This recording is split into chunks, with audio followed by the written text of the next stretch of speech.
لڑی ہیں، بڑے خون ریز مار کے لڑے ہیں۔ اب وہ جنگجو اردشیر بیدار ہو گیا ہے۔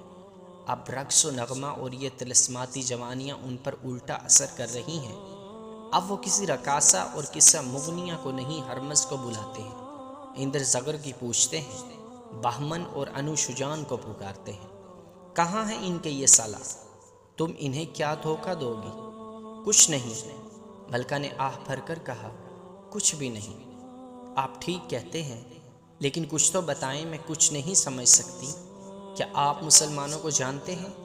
یہاں چند عیسائی آئے تھے، وہ کہتے ہیں کہ مسلمانوں میں کوئی پراسرار طاقت ہے جس کا مقابلہ کوئی نہیں کر سکتا، اور میں نے دیکھا ہے کہ دجلہ اور فرات کے درمیانی علاقے میں ہم نے جن مسلمانوں کو آباد کر کے انہیں اپنا غلام بنا رکھا تھا، جنہیں ہم کیڑے مکوڑوں سے بڑھ کر کچھ نہیں سمجھتے تھے، وہی مدینے والوں کا بازو